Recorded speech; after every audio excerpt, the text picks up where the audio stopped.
How you doing, YouTube? Matt Massa Beer Reviews. A little bit of collab, hopeful goodness up in this piece in a form of Half Acre Brewing Hop Butcher for that world, son. It's their Super Slug. It's a double dry hopped, double India Pale Ale. 8% alcohol by volume. Brewed and canned by Half Acre Brewing Company, Chicago, Illinois. In collaboration with Hop Butcher. I wonder if this was made. When's the date on this sucker? 9/16. Today is 10/12. I don't know when Hop Butcher's gotten their facility. I don't know if they're in there yet. But for those that don't know, Hop Butcher purchased Half Acre's original downtown facility. I wonder if this was brewed there. That would be very kind of romantic. If it was, if it wasn't. I mean, I don't know. Half Acre might have abandoned brewing there a while ago. I don't know. But I want to conjure up in my head of a kind of passing of the torch, kind of like, let's do one last brew on our system, because Hop Butcher brought the space and the system and all that stuff. And let's just make it a collab beer between you and us, and then, you know, all kinds of heart emojis and everything go flying through the air. I don't know. Label-wise, that's some pretty killer label. This is not Jetson level stuff. This is Half Acre's art. And I don't know. Something about a psychedelic slug really does kind of do it for me. I never knew that. That's something I just discovered upon gazing on this can. So yeah, I'm a fan. Let's put it that way. Beer-wise,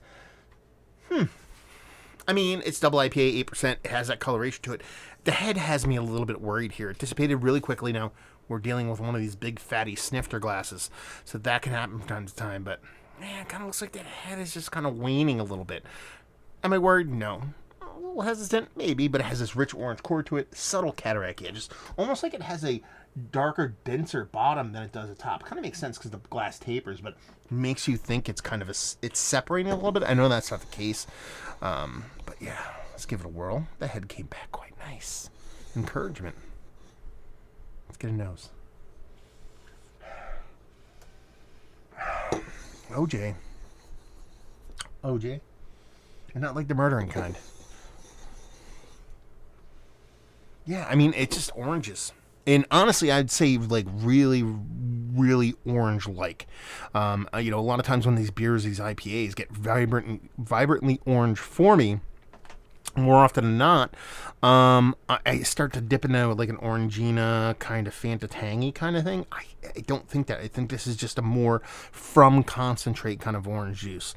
You know, that kind of orange coming off to where it's all oranges are belong to us. Just a little extra of orange kind of floating around in there. And that's, honestly, I'm getting a soft little fluttering, green bittering, nothing too crazy.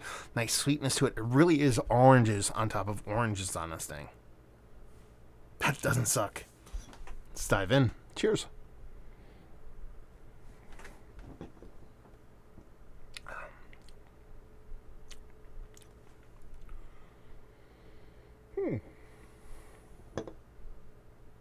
It's not too bad.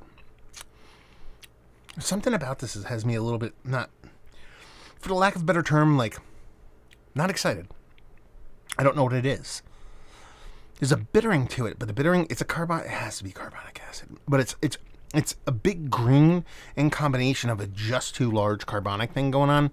I think it has me just a little bit kind of like, on it, because it comes off a little bit just too caustic seltzerly on the back end to really kind of get me all hot and bothered. But all in all, you know, it's an impactful beer. It's a double IPA. It drinks its weight class. The oranges that was in the nose is definitely there in the taste.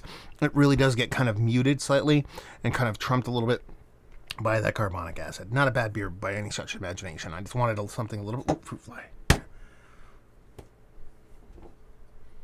The bane of my existence. Anyway, but yeah, it's fine. It's tasty. I like it. It's impactful. It's just the way that kind of sharp, seltzerly carbonic thing kind of works in the back. It kind of just keeps it from being like super cohesive, super pleasurable, honestly, for me. And yeah, not too bad. I dig it. I think that's all I got. I mean, there's not much else to say. You know, orange for days. Very organic orange. That weedy green kind of melds with that carbonic thing. Gets a little bit harsh in the back. And nice, fine mouthfeel, nothing too crazy. Done and done. It's one of the better double IPAs I've had as late. Still sure, fine in the conversation, just not towards the top. Value and availability on this sucker, no idea. People in Chicagoland, let me know what's what. I don't even know if this actually hits like Half Acre's regular distro, because we get a lot of Half Acre around here. I haven't seen this, so let me know where you guys got it if you've had it, and leave you with if you like what we like this. If you like big, bold, rich double IPs and that carbonic thing, you just think I'm making up shit because you don't know what I'm talking about, because you're not susceptible to it, you will love this. So there you go. Reviewing the books. Hopefully you guys enjoyed it. Down there if you want to talk about it. Massive Beers if you want to check me out doing the social media stuff. Beer Massif if you want to check me out doing the whole podcasting thing. Talk to the guys from How Butcher all the time. Come join. Come hang. Hopefully you guys enjoyed the review. Hopefully you're enjoying a little collab goodness right now. Hope to see you next time. Cheers.